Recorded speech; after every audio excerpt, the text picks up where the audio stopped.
Okay, welcome to the latest in this series of research and the COVID-19 crisis. And today I'm not sure if you got all that. So welcome to the latest in the research and COVID-19 crisis. And today we're marking Armistice Day, and we're bringing together three wars, maybe three of the major wars of the 20th century, which is the First World War, the Second World War, and the Yugoslav wars of the 1990s.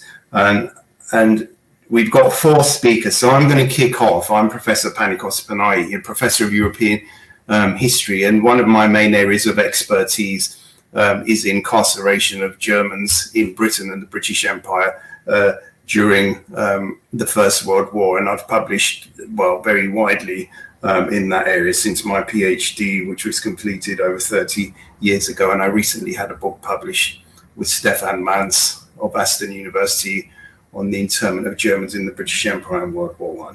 And then I'm going to talk about internment in World War I Britain.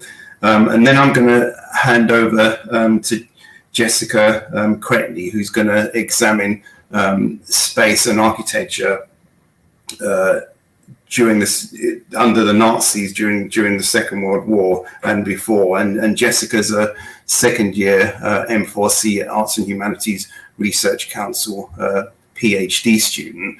And then we're going to move on to Professor Kenneth Morrison, who's a professor of Southeast European history and basically knows everything about the history of Yugoslavia and the former Yugoslav states, and has published on Montenegro, Sanjak, Sarajevo, and the Holiday Inn Hotel. And then he's going to be joined by Elma Hodzic, who's a curator at the History Museum of Bosnia and Herzegovina. So I'll begin with my own paper, which is going to look at internment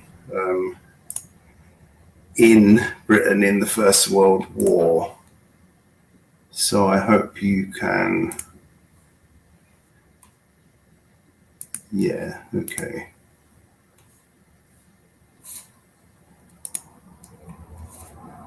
So I hope you can see that. So if I begin with this man, and this man is called Paul Cohen Portheim, as you can see. And in the summer of 1914, he's an artist. He's a Viennese Jewish artist. So in June 1914, he found himself in Paris painting. And as you may know, on the 28th of June, Archduke Franz Ferdinand was assassinated in Sarajevo, and that's the spark for the outbreak of the First World War. He said he didn't read the newspapers, which was obviously the wrong thing to do at that time, and made his way to Devonshire, as he described it, in order to carry out painting. Britain declared war on Germany on the 4th of August, and he therefore found himself as what was described as an enemy alien.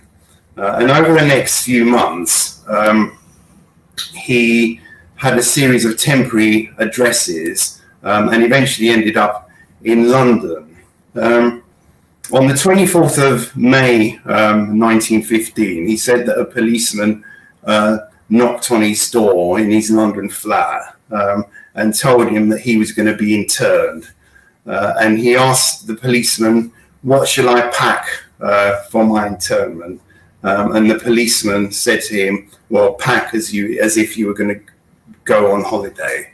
Unfortunately, what he didn't know at that time was that he was going to spend 3 years in different internment camps. And I'll move on to the more general picture now.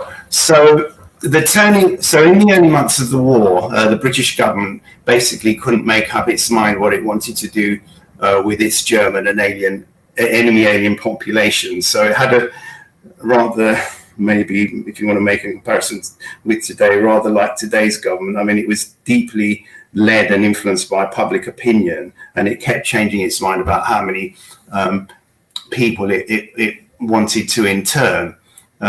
So, you had a series of stages where it's wholesale internment, then people are released, and this happens 2 or 3 times. The turning point is the 7th of May, 1915, when the passenger liner Lusitania is sunk by a German submarine with a loss of 1,200 civilian lives.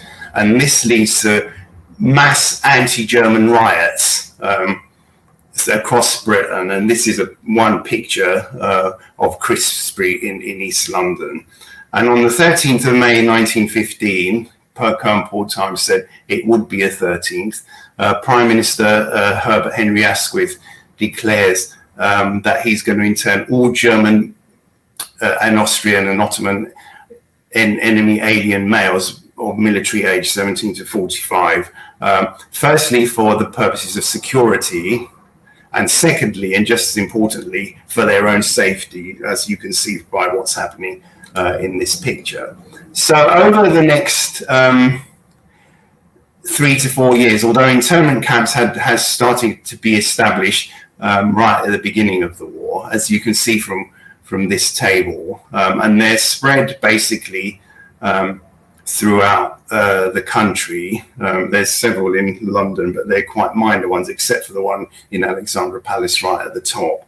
And if we go back to Cohen Paul time, he initially spent time in Stratford at the bottom, which was regarded as one of the worst camps. And then he went to Knockaloe for a short period of time, which I'll move on to in a second. But most of the war he spent in a camp called Lofthouse Park, which was in Yorkshire. And that was a privilege camp where you paid to, as he said rather ironically, for the privilege of being there, because it was for middle class internees. And the book that I put up right at the beginning, Time Stood Still, is the best account of incarceration in World War I Britain, and is actually a brilliant account of internment anywhere during the 20th century. So as you can see from this table, the most important camp is Knockaloe on the Isle of Man. And this is a photo, well, this is an engraving, I guess, of Knockaloe, Kriegsgefangenenlager, prisoner of war camp, Knockaloe on the Isle of Man. And Knockaloe basically appeared from nowhere. Where it was situated used to be a training ground for territorials, in fact. And this tiny space actually, at its height, held 23,000 people, which may be hard to believe. And Knockaloe was divided into 4 camps, and each camp had 7 compounds at its height. It was all male, as I've mentioned, although in some cases, in a very few cases, wives actually moved to the Isle of Man. I mean, they would have to have been quite wealthy wives in order to visit their husbands, but that was very much the exception to the rule.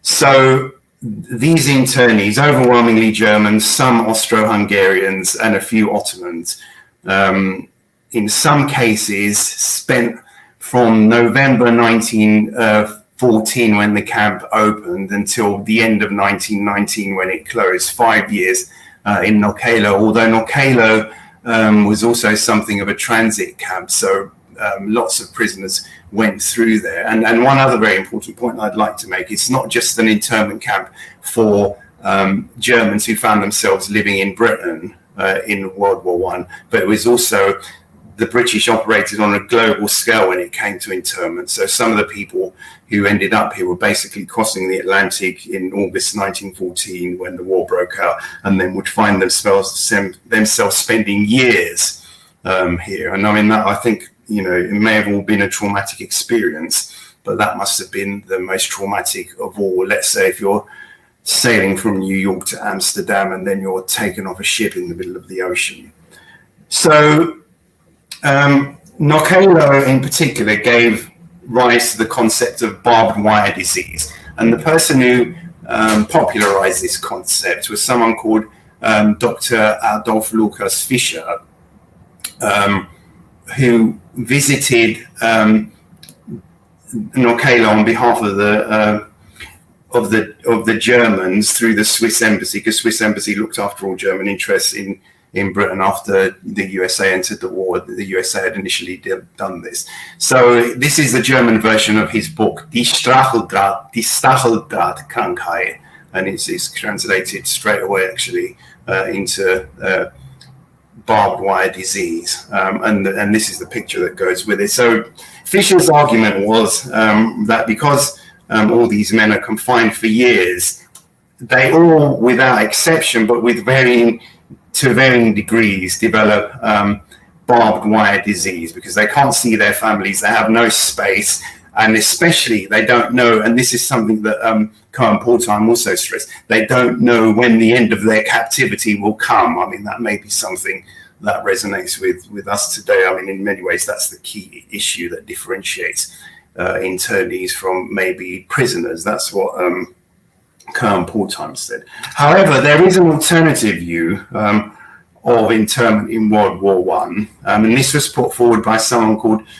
John Davidson Ketchum, who was an internee, a Canadian internee in Berlin in the Ruhleben camp, and he said that British internees there had to basically get on with their lives, and they constructed what was described as what he described and published a book about it, if you want to find it, called prison camp. The phrase he used was a prison camp society, and so he said that, you know, the prisoners didn't just get depressed, mope around and so on, but developed a whole series of activities. And in Knockaloe, these were vast because of the number of people interned. I mean, they worked within the individual camps. So it varied from anything, education, religion, sport in particular. And then this is an especially apt photograph. There were numerous camp societies, and theatre is really important because it brings everyone together, spectators, actors, technicians, and a lot of research has been that there aren't any men dressed as women here, but I mean, that lots of people say that was the only way in which the image of women survived in the camp. So I mean, I'll draw to a close here. I think, you know, essentially what I'm saying is that, you know, on the one hand, internment did lead to psychological issues, but on the other hand, most of the internees, the overwhelming majority of the internees, overcame this and managed to reconstruct new lives, if you like. I mean, in a sense, when it all ends, everything falls to pieces because they're basically deported back to Germany, as Cohen Panayi ended up in Hamburg, and he was shocked by the state of the city when he went through there. So that's enough for me, and then I'll hand over to Jessica.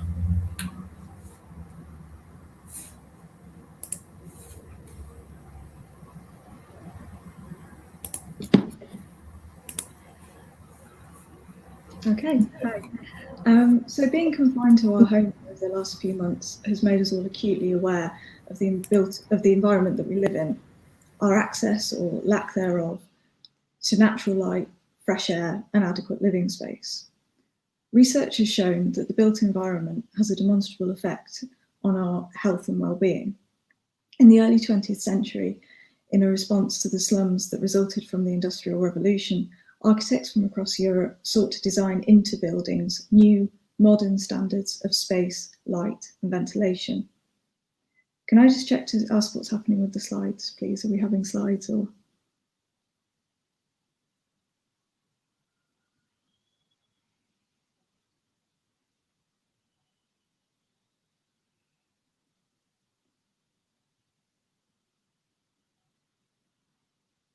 Thank you. Lovely. So can I have the next slide, please, Panikos? This has been described as the medicalization of architecture, meaning that architects were increasingly aware of the human body's biological requirements, leading to a blurring of the boundaries between individual health, public health, and the built environment. Architecture therefore seemed to offer a tangible means by which the physical and indeed moral health of society could be improved. Although this was an international architectural movement, it underwent important developments in Germany, and German modernist architects were among the most influential during this interwar period. It has been generally assumed that this modernist approach came to an abrupt halt in Germany due to the rise of Nazism. It is also often assumed that these kind of architectural ideas are inherently good, liberal, and progressive. In my research, I argue that there was significant continuity between these approaches and the Third Reich. With a few famous exceptions, most architects trained in modernism remained in Germany. This meant that under Nazism, ideas such as a minimum living space eventually became sadistically radicalized in order to achieve the regime's racial and eugenic goals. In other words, the functional design of concentration camps is not accidental. These sites used deliberate design decisions to confine and persecute those that Nazism deemed undesirable in the most cruelly effective manner. The Nazis were well aware of the power of architecture as a tool by which they could literally and metaphorically reshape society. Albert Speer's megalomaniacal neoclassical plans for Nuremberg and Berlin are infamous. However, designing the ultimate spaces of confinement required more than just traditional ideas. It was a decidedly modern pursuit. In order to understand this confinement by design, we need to first think about the idea of standardization. Can I have the next slide, please? Today, we are surrounded by examples of standardization. Think of an A4 piece of paper, USB ports, or an electrical plug socket. But in the early 20th century, standardization was only just beginning to be introduced.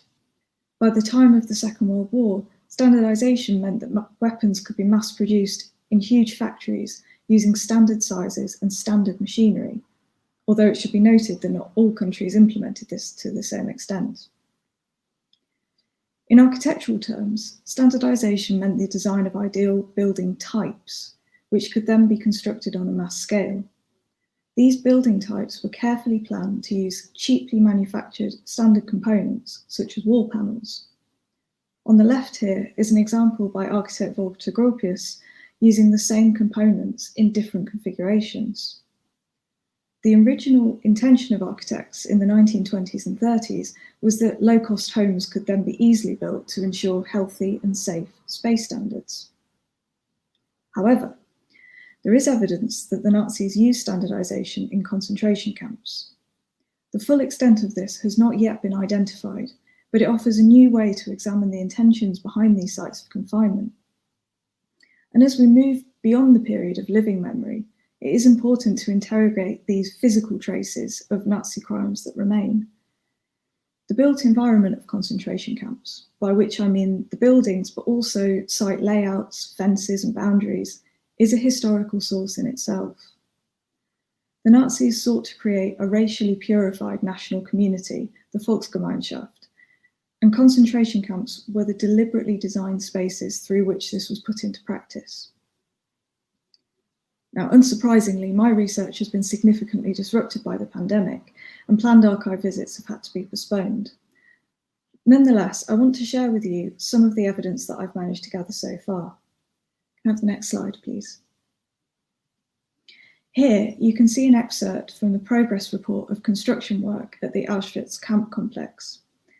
The engineer Hans Kammler headed a team of technicians and architects who were sent from Berlin to oversee the, quote, orderly, functional, and quick construction of the so-called necessary facilities. In the report, Kammler describes the type sheets developed by his team for both prisoner and SS facilities in order to create, quote, aesthetically, structurally, and hygienically impeccable building complexes.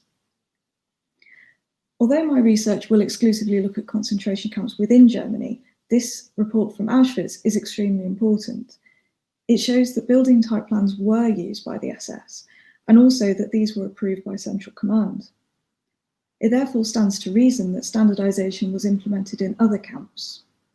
And my thesis will use 2 case studies to explore this in more detail.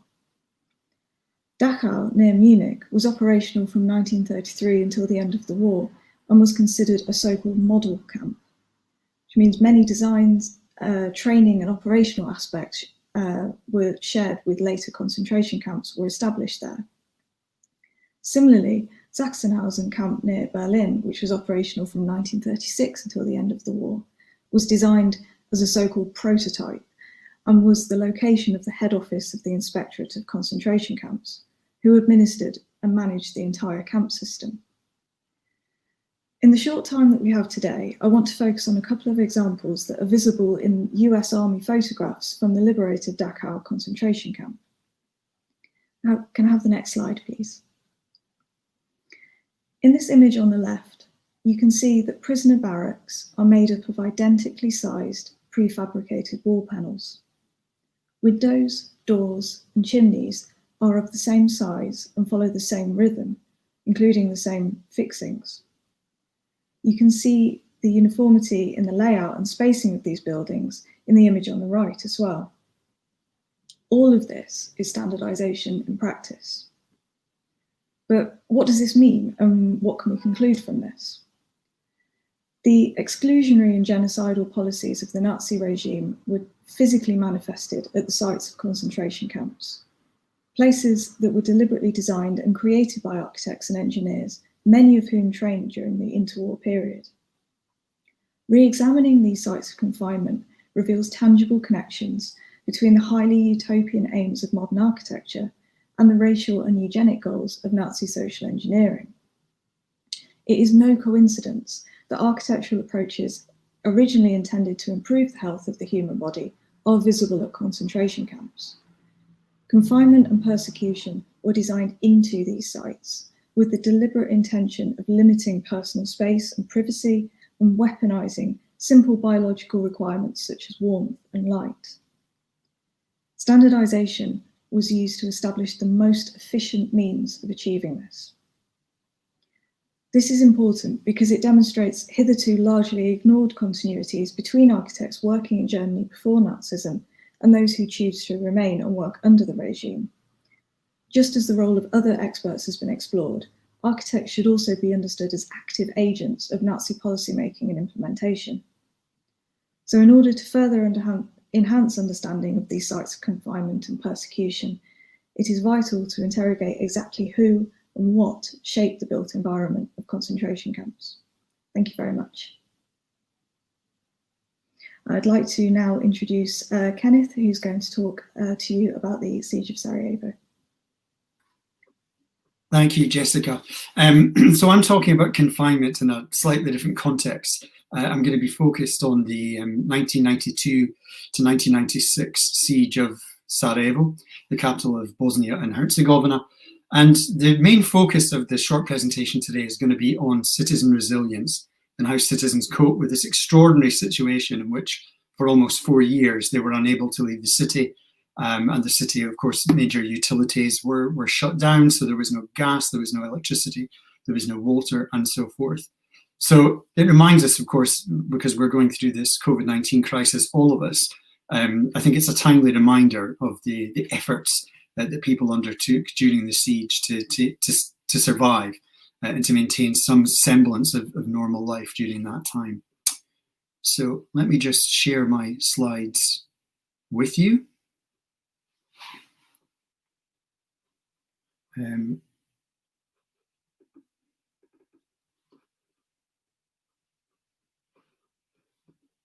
Okay, super.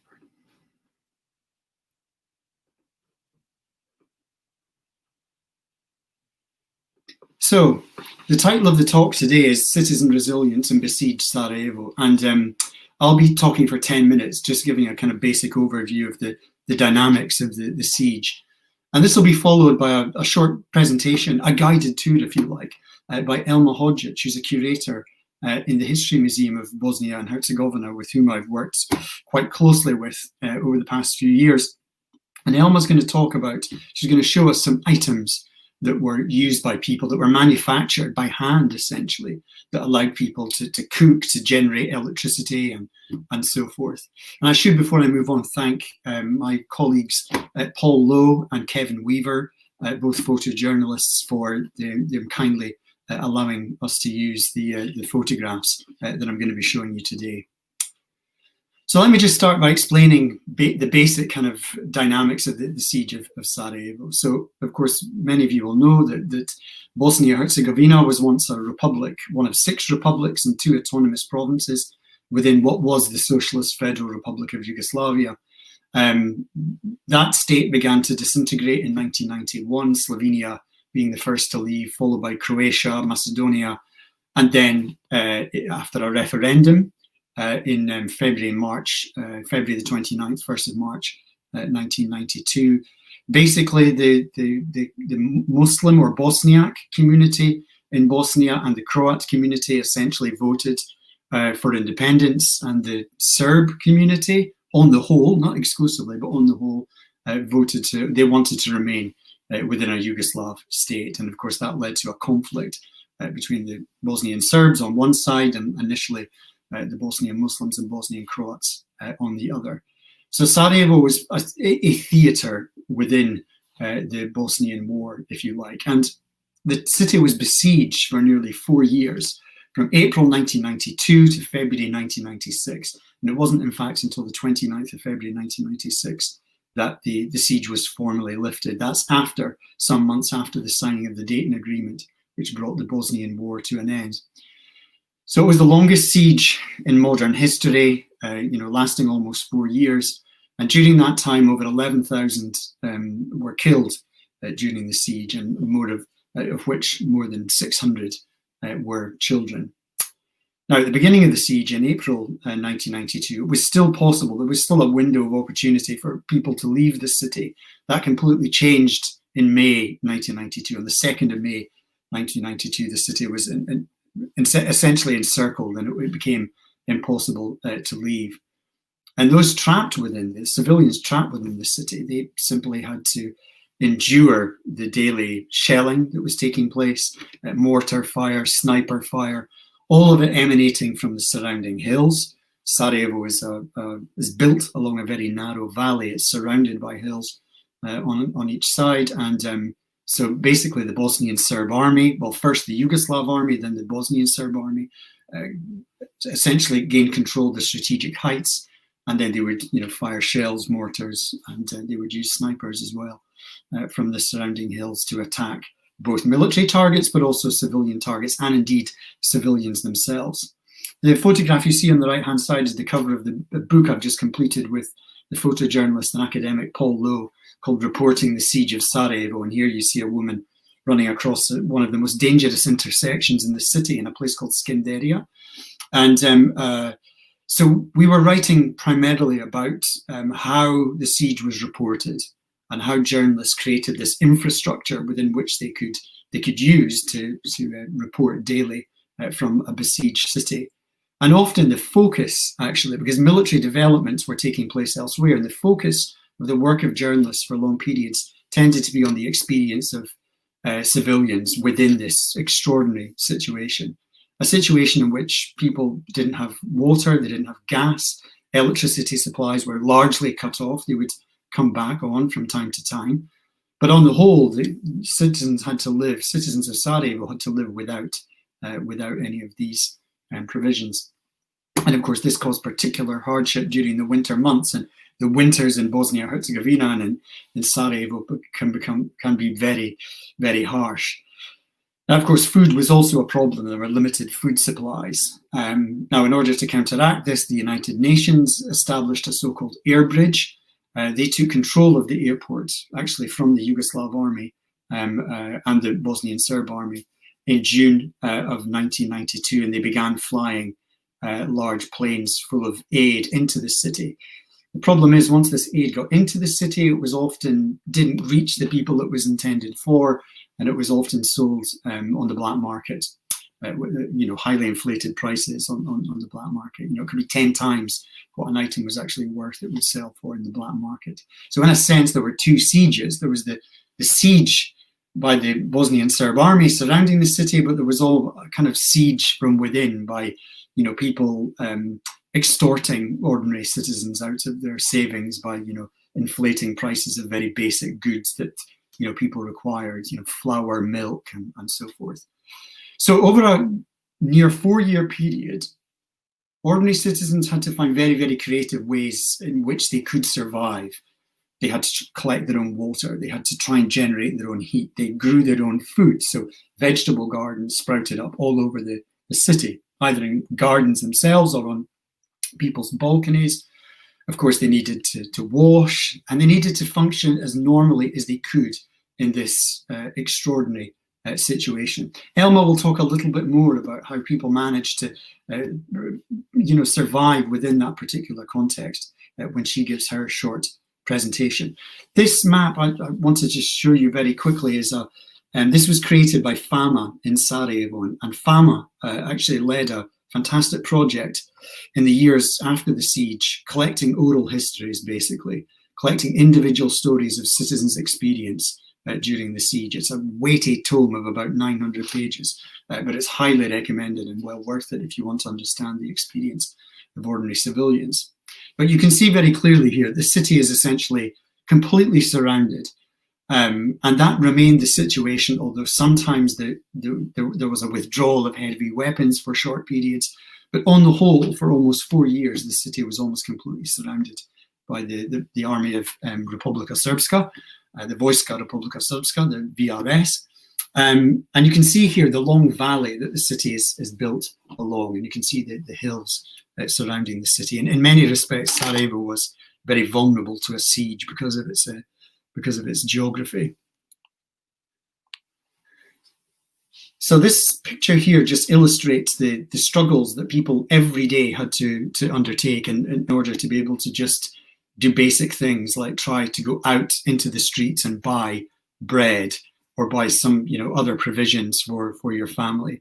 You were basically forced into a situation where you would have to leave your home, you would have to try and get to the nearest market, and that would involve crossing very dangerous intersections. Here you see people doing the daily water run. So again, leaving their homes with large plastic canisters. You can see that people sometimes carry trolleys because carrying these plastic canisters, of course, once they're full of water, is extremely heavy. So having to run across dangerously exposed intersections that are exposed to sniper fire makes it, of course, extremely difficult for people to carry them. So, people would build these trolleys in which they could carry water home. And again, they would have to pull these back to their homes, sometimes crossing the most dangerous parts of the city. There were a number of places throughout the city where water could be collected. The biggest one was near the Sarajevo brewery, Sarajevska Pivara. And people would go there every day and they would collect water to bring back to their homes, to cook with, to wash with, and so forth.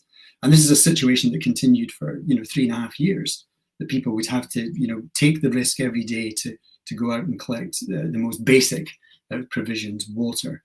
And from time to time, those queues, bread queues, water queues, and so forth, were actually targeted by snipers or by mortar fire, and many people died as a consequence of waiting just to collect food, bread, water, milk. This is a very famous photograph taken by the photographer Paul Lowe, which shows a young man sprinting across an intersection in Sarajevo. And this was, again, a daily thing that people had to do in order to go to their work. And there were some people who continued to work throughout the siege. But you would have to get from one part of the city to another. And, everybody knew where the most dangerous intersections were. And therefore, you knew that when you reached it, you had this, might be 50-yard run across this intersection to try and ensure that you got to safety on the other side. This picture is taken by the Tom Stoddart, who's a very famous British photographer. He was sent to do an assignment on women and war in Bosnia and Herzegovina. And this is a wonderful picture, which actually depicts a woman called Meliha Varashanovic. And she's, dressed extremely well, in the midst of this besieged city, going to her work.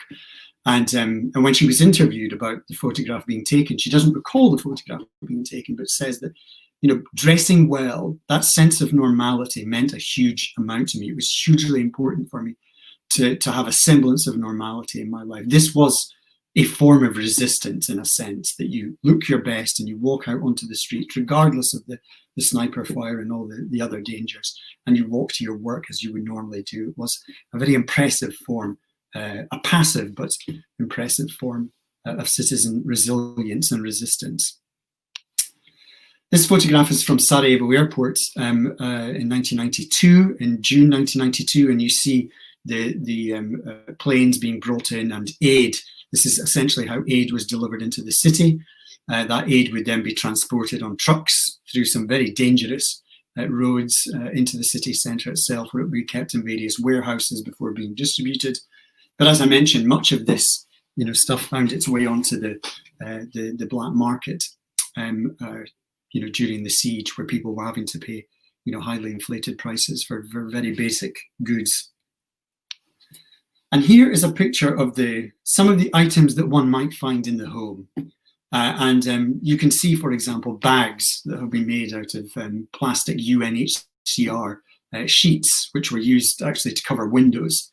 So when there was, the windows had been destroyed, everything would be covered with UNHCR plastic. You see the water bottles here, the trolley that had been constructed to carry the water bottles, the little USA. This is a tin of corned beef that's been turned into a watering can, which enabled people, of course, to be able to keep, grow plants or flowers or whatever on their balconies or on their small gardens. You can see the television. From time to time, people would be able to run televisions from generators. But if you had generated, of course, it meant that you had to get fuel. And getting fuel in besieged Sarajevo was also very difficult because, again, buying fuel in the black market was very expensive. So people may have built generators, but they didn't always have the fuel to run them. And then you can see on top of the television, you have the kind of, lantern, which would be necessary by candlelight or the light of a lantern to sit in the evening and play cards or talk. And that was the kind of basic life within the home. It was very modest and very harsh existence, a genuinely confined existence within one room, essentially. Some people lived in the cellars primarily when there was bombing, but then they would return to their homes and they would obviously assemble in the room that was least exposed, and everything would be in there, the beds and everything that you needed to survive during the siege. So I think this is an excellent time to pass over to Elma Hodžić at the History Museum of Bosnia and Herzegovina, who's going to talk to us a little bit about some of these items and explain a little bit about, or go into a bit more detail about how these were used by citizens during the siege.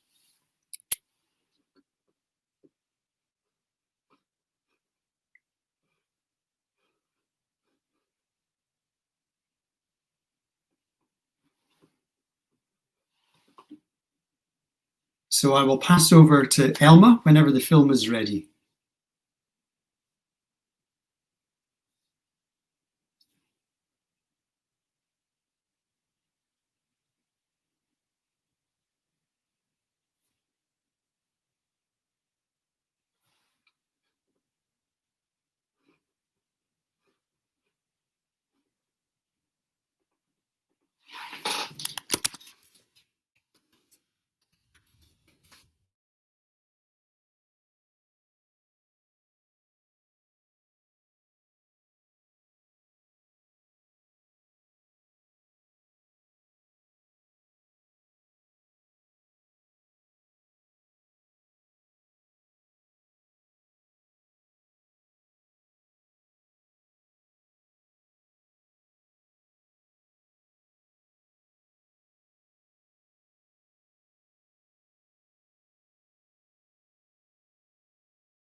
Well, apologies. There seems to be a technical issue, and we can't actually hear what Elma has to tell us about the various items that she was going to show us in the museum.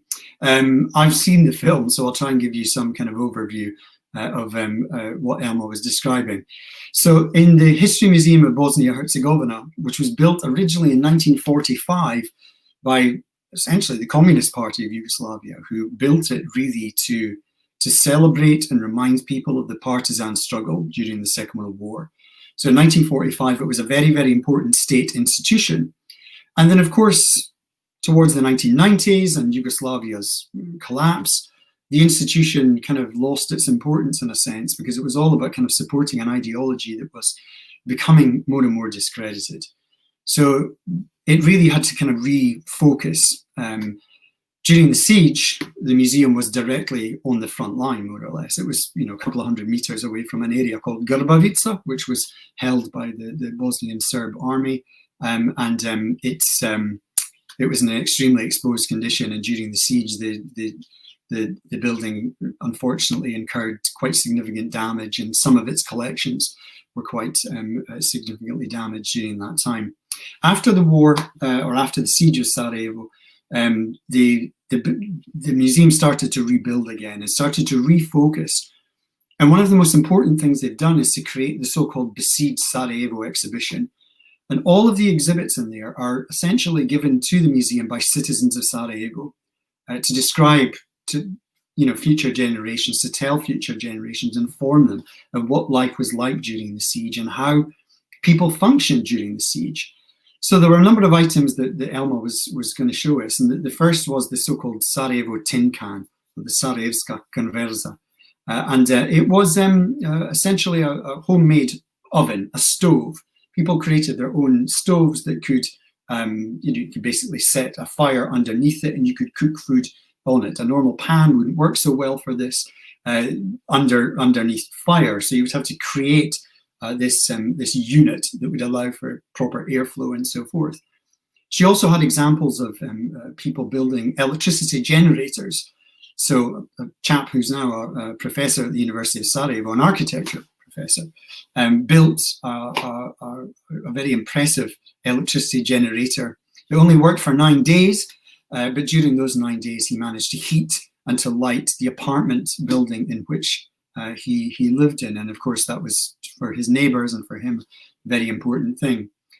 One of the most important lessons, I think, that to be drawn from the Besieged Sarajevo exhibition is to see that how ingenuity was used by ordinary people in order to survive. They built things, they invented things in order to make their lives more manageable. And if they could build for others, they would do so for others. So there was a huge amount of solidarity existed within the city during the time of the siege. It's a very important exhibition because it's genuinely a people's exhibition. This is not about telling stories of political elites or telling stories of political leaders. It's telling the stories of ordinary people under the most remarkable of circumstances and how they adapted to those circumstances. If you ever find yourself in Sarajevo, I can highly recommend a visit to the Besieged Sarajevo exhibition, permanent exhibition in the museum, which you can visit at any time. So I don't think we're going to be able to see a recording. Perhaps we'll be able to put it on a DMU YouTube channel or something so you can access it at a later date, but unfortunately we seem to have some technical problems with regard to that. In the meantime, however, I'll pass you back to Professor Panikos Panayi.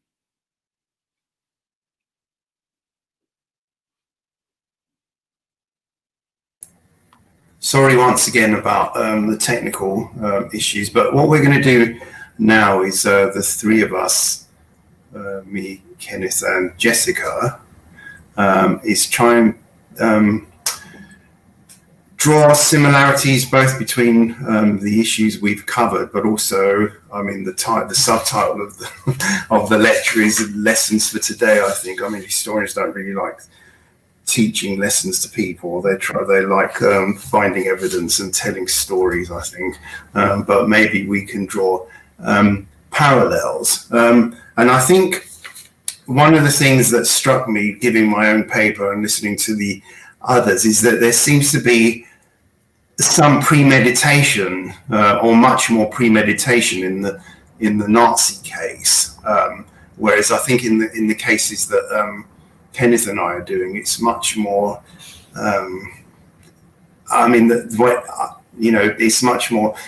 One day you're living your life almost as normal. Perhaps you can, at the very back of your head, imagine what's going to happen. But I mean, to give my own example, if you're living anywhere in Europe on the 27th of June 1914, the day before Archduke Franz Ferdinand was murdered, you could not possibly imagine, where you were going to be in 5 years time. And I think a lot of what Kenneth said was similar to what I said in the sense that people had to readapt their lives and make do. So I think maybe if I asked specifically Jessica about the premeditation involved, and whether somehow the prisoners were ready for this, maybe in a way that the Germans in Britain and the citizens of Sarajevo weren't.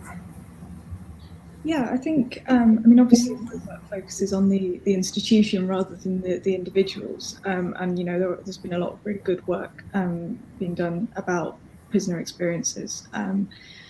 I think we need to think about the camps in terms of phases, and particularly these sort of early camps and those that were organised on a local basis and by the SA before the SS sort of consolidation. That's when you kind of get the ad hoc nature of camps being organised and people. There's a lot of movement in and out of camps, and we think of people being sent to a concentration camp and then they stayed there, and that's really not the case, at least before the war. So it's very difficult to kind of. It's not a monolith. There's a lot of different factors going on, definitely. I don't know if Kenneth wants to say anything. Well, I believe we can now show the film. Okay. If it's possible to do so. So we can return to our conversation once we've seen Elma's film. I think that would be ideal, just so we can have a well-rounded discussion at the end. So I believe it's coming up at any moment.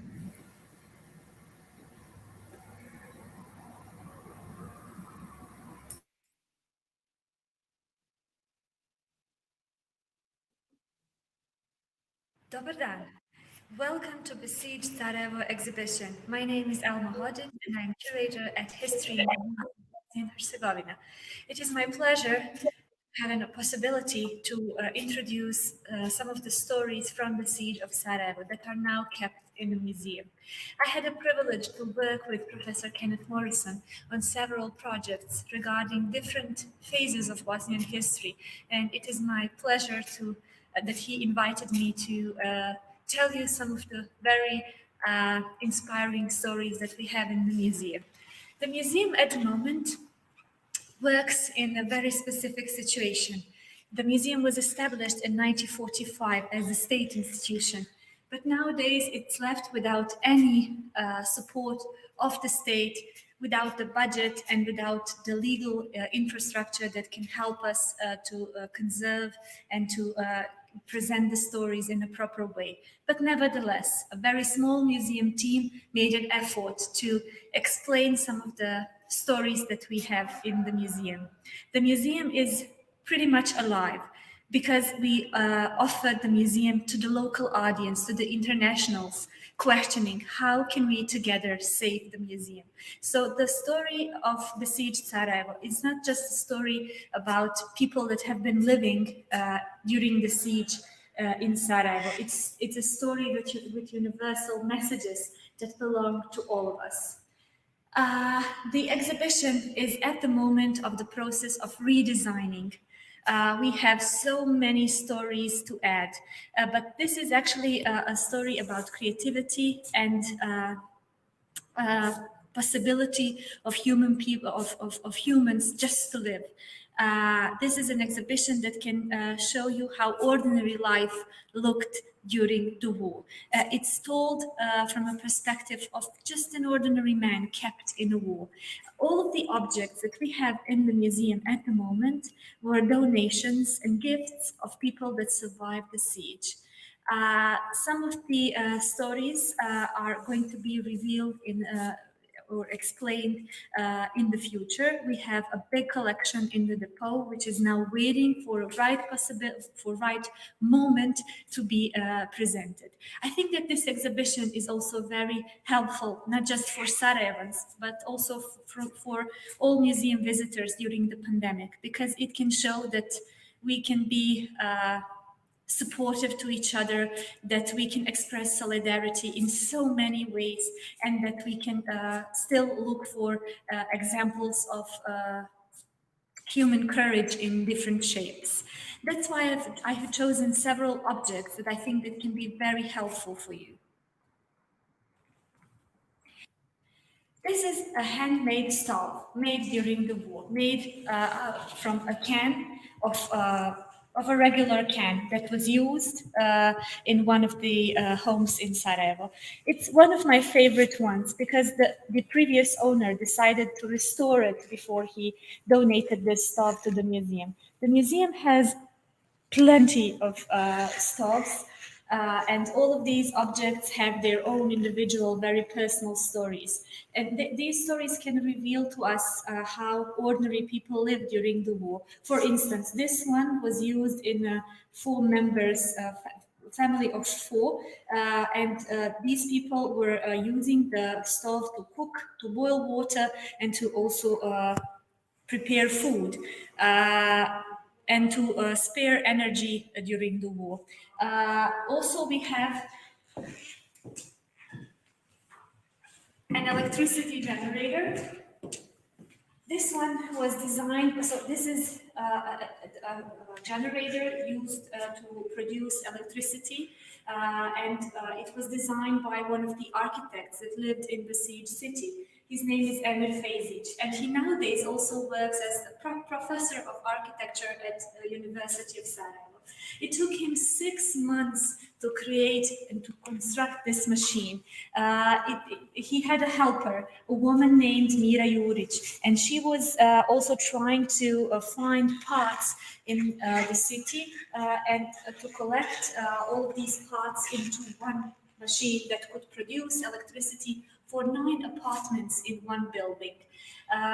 As I've said, it took them 6 months to create a machine like this, and the machine worked just for 2 days. And when I asked the professor, was he actually sad or was he disappointed when the machine stopped working? He said, no, because I was aware how much this machine was how important this machine was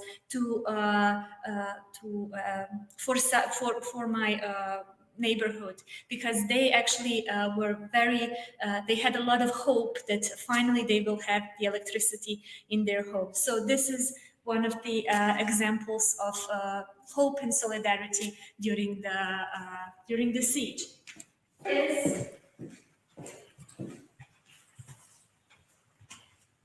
Here is a part of the museum which is a great platform to work with youth and new generations of museum audience, because they can see how important it is to learn different subjects, to have a knowledge from different disciplines in order to survive. This is just a regular pot, if you look at bread pot. But this small machine actually has this small invention has a story. It's actually a bread pot made of oil can by one of Sarajevans who wanted to have 2 similar pots. And one of them was given actually to his neighbor. So all of these stories have a lot of background, a lot of interesting details that can help us to build peace and to learn about history from the great lessons that history can give us. So this exhibition is not just a story about wars and destruction, it's also a story about strength of human spirit. Here is a reconstruction of a shelter. We call it the kitchen, but it's actually a space for everything. It's the only warm space in the apartment. It's a space for family to gather, to talk, to deal with the difficulties of current situation of the war. And there are many, this is a space which we call a hybrid. It's all of the needs of a family are merged into one structure. So it's a place, the only warm place in the apartment, but it's also a place for children to play. It's a place for people to play social games and to cook. Here you can see some of the daily engineering of Sarajevans. It's a bag made out of foil, which was given as a humanitarian aid with a sign, with very specific signs that are written on the material.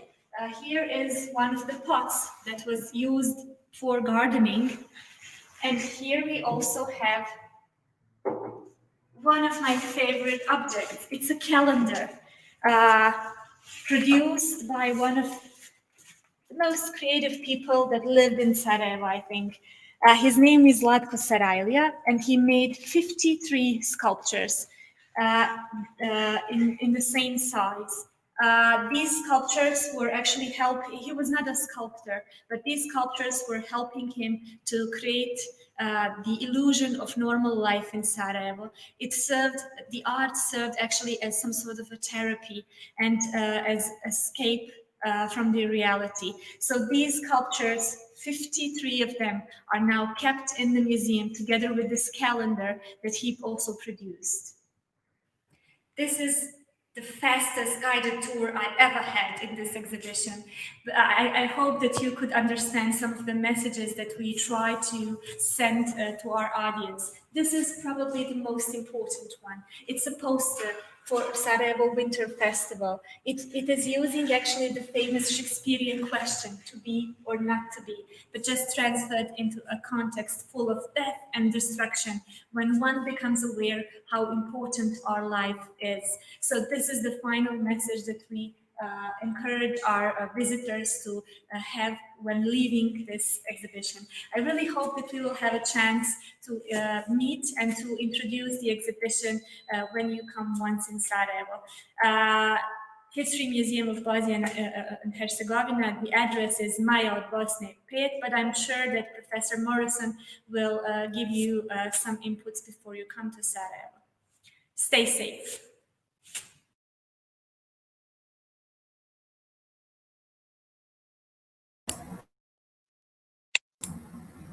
I'm glad. Go on. Thank you, Elma Hodges. That was absolutely fascinating. And I have to say that just a very small sample of the objects that they have in the History Museum there. In the basement, they have what's called the deco. And the deco is full of items that have been donated by ordinary citizens of Sarajevo. And as Elma said, each of these items have their own individual story. So it really is a fascinating place to visit. If you have the occasion to do so, I can highly recommend it. But Panikos, I'll hand back to you now. Okay, so for the rest of the session, I think we'll, if you can send in questions, we've got one for Jessica, and maybe if she can take that now, because it's a very specific one, and then we'll go back to the panel discussion. So over to you, Jessica. Yeah, thank you, Karim, for the question. It's whether the rejection of the prototype Sachsenhausen camp and sort of balancing up the different factors that are in play. And for those of you who don't know, and this is something I'm going to be talking about in my thesis, but obviously couldn't in this short time we have today, the Sachsenhausen camp is actually arranged in a triangular layout, or the main aspect of the camp is. And this was seen as quite an innovative idea, but the problem with that is that it actually limited the expansion of the camp.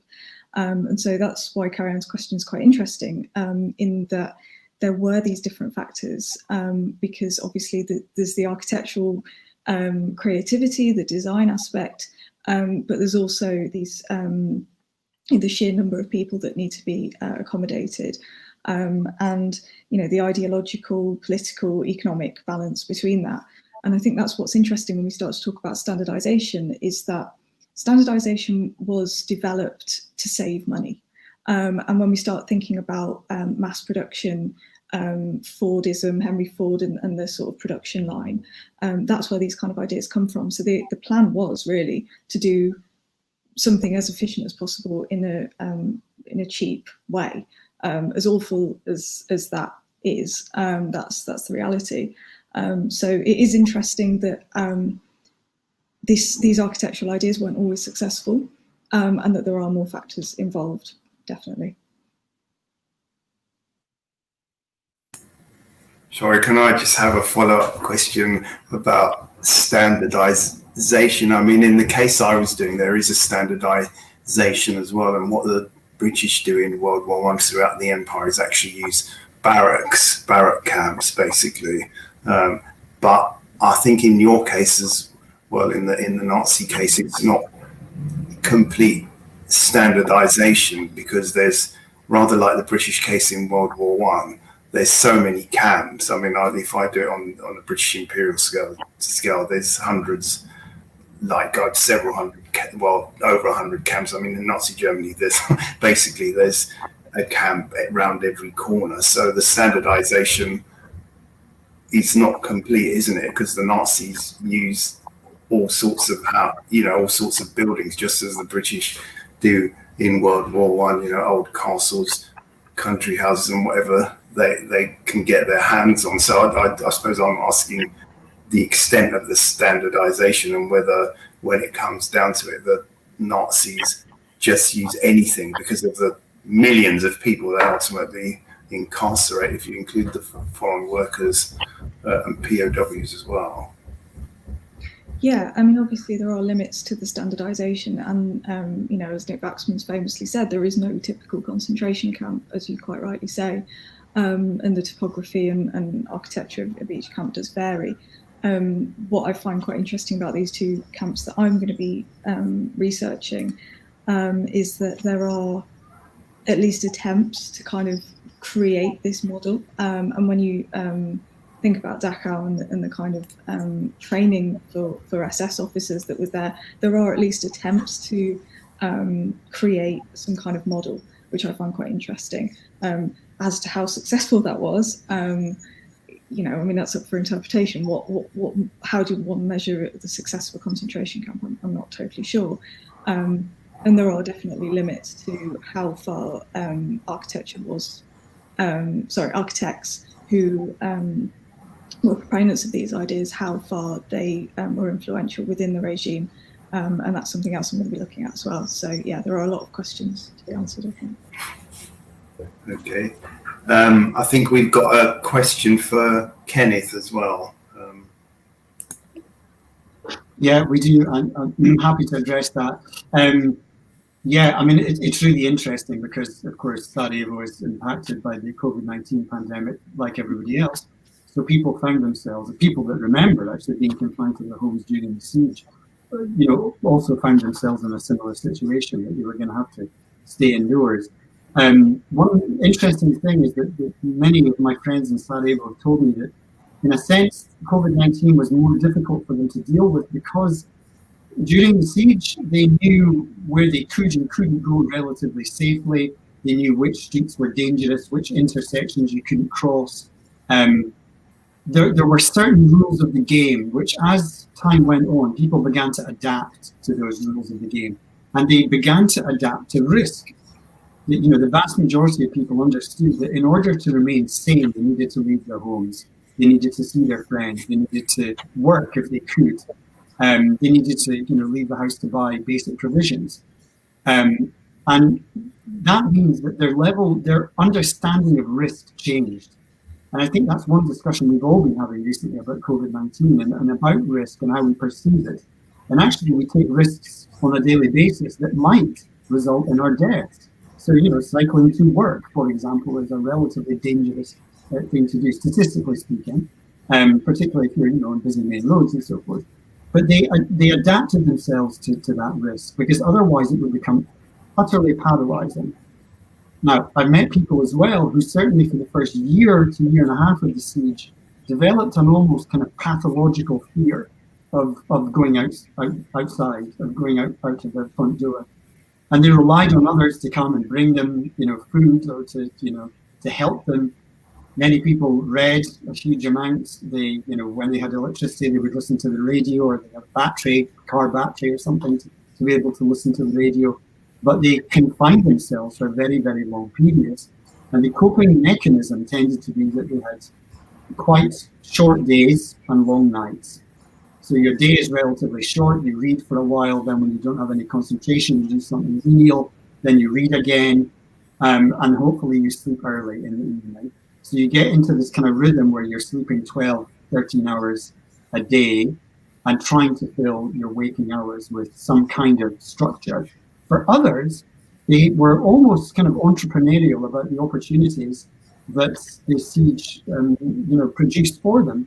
So, for example, for my latest book, reporting the Siege of Sarajevo, I interviewed over 20 local stringers, fixers, translators. These were all young people in their 20s who decided not to stay in their homes, and they went out and found work. And the only place, or the best paid source of work, was working for foreign journalists. So people that had linguistic abilities, had been to university, had studied foreign languages, for example. And what's really interesting is that most of them were female, because in former Yugoslavia, going to study languages was something that more females did than males. So more females ended up working as translators and fixers for foreign correspondence than males. But, they thrived on it. They worked, they were, traveling around the city, they were translating, they were, fixing contacts for journalists. So, some thrived on the excitement, if you like, of the kind of existential threat that you faced on a daily basis. For some, it was paralyzing. For others, it was, in their own words, exhilarating. So it really very much depended on the individual, how they adapted to that situation. And it's a question I've asked myself, and I'm sure a question that most of us have asked ourselves during COVID-19. How would I cope with a situation like that?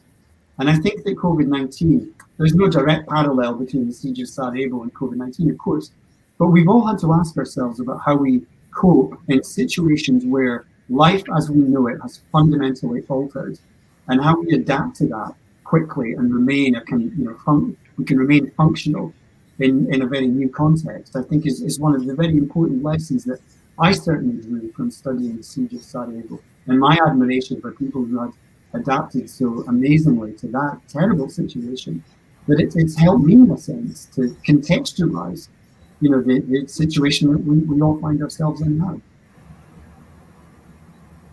Okay, I've got a question about the plays in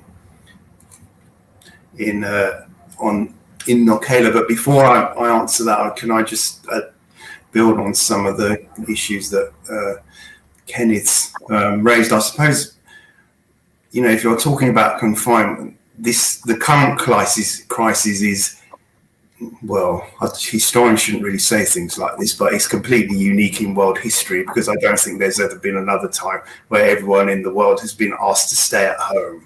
And in a sense, I think the case studies we're doing is about local populations stroke minorities being confined, and they, find ways of adapting. And I think one of the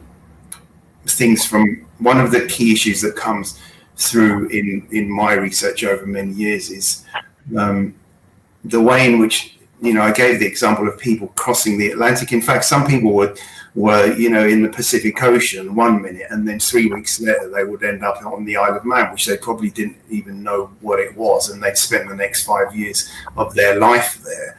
And I was struck by the picture that Kenneth put up about the smartly dressed woman, and in a sense that's what most of my internees in Knockaloe had to do. They had to quickly come to terms with it. I mean, I did research, and other people have done research about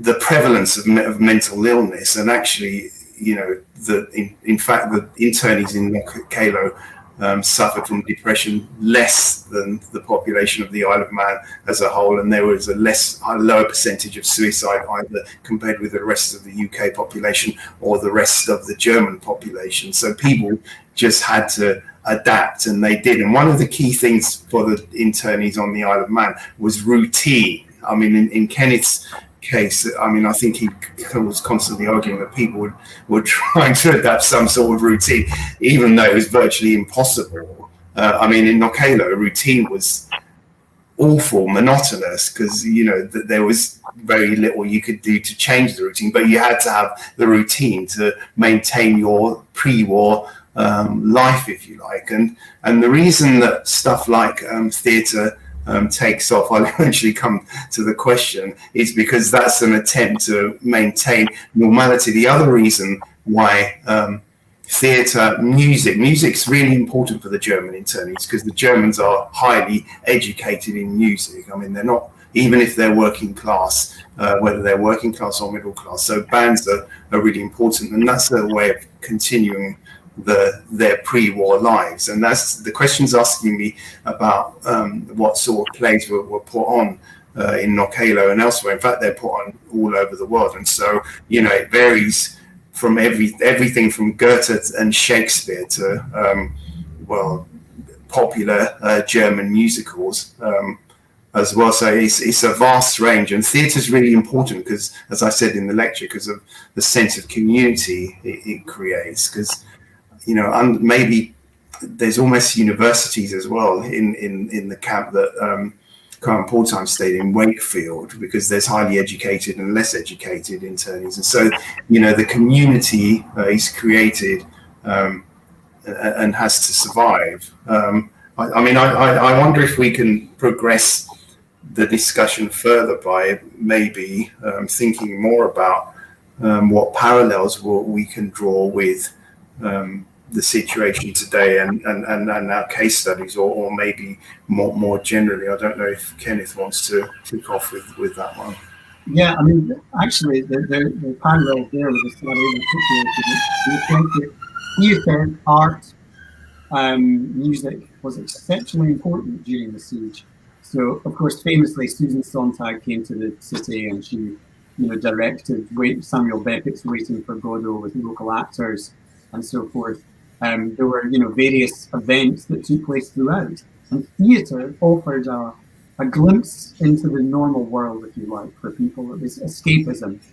So whether it was music, whether it was art, whether it was theatre, it offered that little bit of hope in the darkest of times, actually.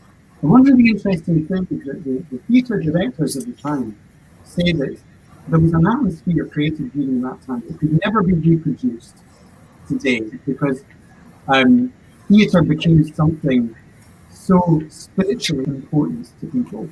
It actually kept them alive, in a sense. They needed theatre, they needed art in a way that we wouldn't necessarily have done under normal circumstances. So, you know, the role of theatre, and actually Jessica knows a bit about this as well, because she wrote one of her undergraduate essays on the art movements in Sarajevo during the siege. So, you know, art was unquestionably important. Did you want me to say something else about? Was there another question there, Panikos? No, I mean, if you want to draw any more parallels with you know, the situation we find ourselves in today. I mean, one of the things, you know, the Cohen Paultime book, I mean, the one real parallel is that you don't know when it's going to end. So, you know, Cohen Paultime says, you know, if you're a prisoner, you got a sentence and you know when it's going to end. With internment in World War I, British Empire, you know, you were interned not only as long as the war lasted, but when it came to repatriation at the end of the war, the Germans were at the back of the queue because all the British troops had to get in as well. But it was that uncertainty, and that seems to come really clearly through in the Sarajevo case, and maybe in the Nazi case as well, I think. Well, indeed, in the Sarajevo case, at the beginning, people thought that a new week would bring the possibility of a peace deal being signed, would bring an end to the war. Actually, the early phase of the siege was a period of relative optimism, in which people believed it couldn't possibly last more than a few weeks, at very worst a few months. That changed after the first winter. The winter of 1992-1993 was particularly harsh, and it was really, really tough for the citizens of Sarajevo. From 1993 onwards, you start to see a very different state of affairs. People are becoming very depressed by well, basically, this is the largest kind of psychiatric unit in the world. People are completely cut off. They're put under very, very extreme circumstances, and they have to learn how to cope. They have to learn how to adapt. By 1995, when the siege had entered its third year, people were saying that, or certainly people that are friends of mine now, but who were much younger at that time, or maybe in their teens, said that they didn't think it would ever end. And they just tried to adapt as best they could. There was no sign that this was going to end anytime soon. And one of the things about the Bosnian War, of course, is it ended almost as, it started very quickly and it ended quite quickly. So the Dayton Agreement was essentially imposed by the United States as a consequence of the events that took place in the summer of 1995. And the siege itself wasn't lifted until February 1996. So there was still that, period where the peace agreement had been signed, but there was still attacks on the city and so forth. So even after Dayton had been signed, there was still some doubt within Sarajevo that actually this was the end. So it's that not knowing that was definitely the most psychologically damaging. If you could put an end date on it, project an end date, people might have been able to cope more easily. But the fact that there were so many unknowns and the longevity of it was absolutely crippling, I think, for many people. Does Jessica want to come in? Yeah, I was just going to say that the main sort of parallel that I've found with my work is kind of looking at these pre-existing architectural ideas, particularly that were associated with the Bauhaus in Germany, and Le Corbusier and the Stiel in the Netherlands as well. Was that when we're in houses now, there's a very acute awareness of do we have enough space to work? Do we have access to outside space? These things that when you can find them elsewhere are, I think, perhaps, and particularly people living in cities, are less of an issue. But if you're suddenly stuck in the same room for 24 hours a day, it's a very different conversation. And there have been a lot of discussions, sort of, I think, in the architectural community about what does this mean for cities? What does this mean to live in a city? And these, what Walter Gropius called biological considerations for architecture, they haven't really changed a great deal in almost 100 years.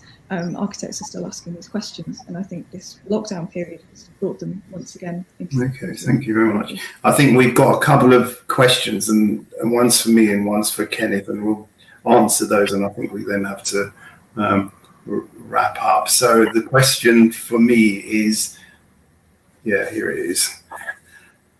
Well, it hasn't. Actually, I'm giving another lecture next week on to a conference about the marginalisation of minorities in British history, and one of the things I've stressed is that the Germans are completely unique because no one's been ethnically cleansed is essentially what happened in the way that the Germans in World War I, Britain were. I mean, anything, whatever you say about racism in post-war Britain, this is just something completely different on a completely different scale. And I remember once I gave a lecture in York and there was a German Jewish refugee in the audience, and he said what happened here was the same as what the Nazis did. I mean, they were his words, not mine. I mean, he's the one who experienced it.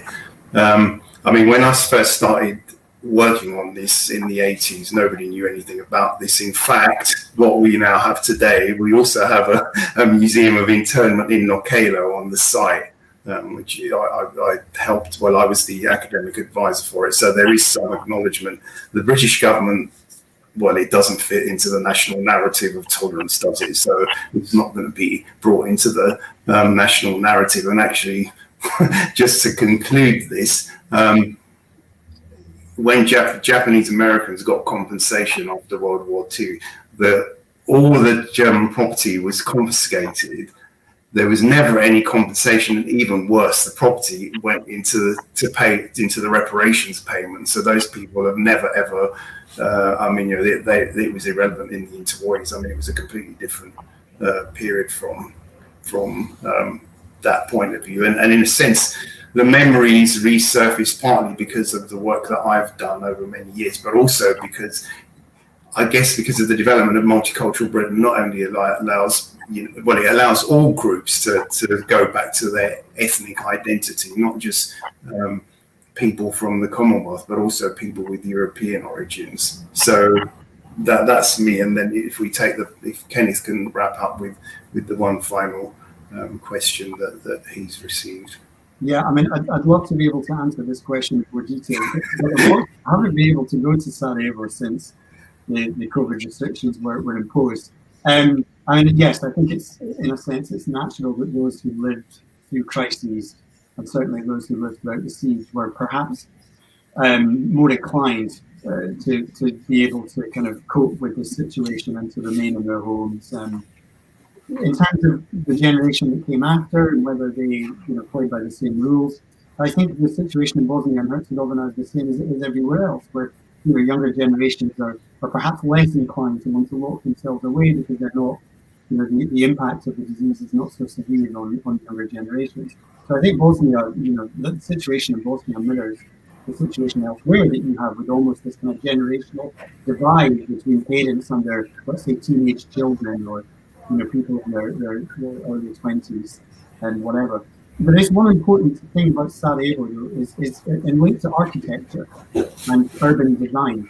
That Sarajevo is essentially, there are three parts. There's the old Ottoman part, the market, so-called Basčaršija, and the people that traditionally worked in Basčaršija lived in the hills surrounding that old part of the town, called the Mahala.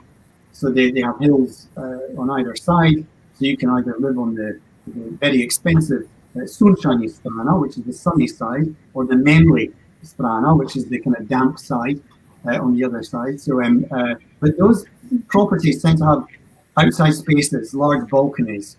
Then you get to the kind of centre of the town.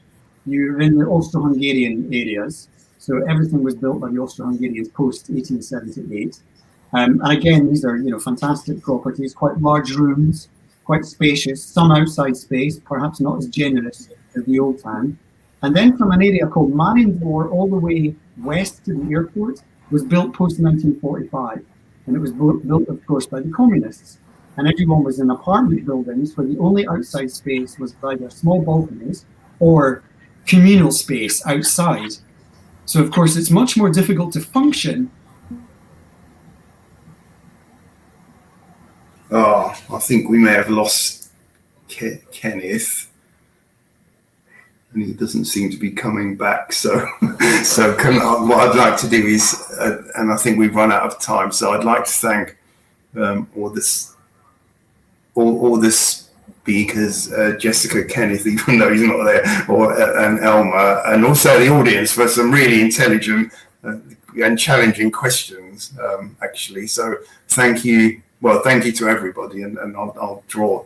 Sorry, Kenneth, I was just thanking everybody, and I'm drawing the discussion to a close. So thank you, audience, and thank you all speakers. Pleasure.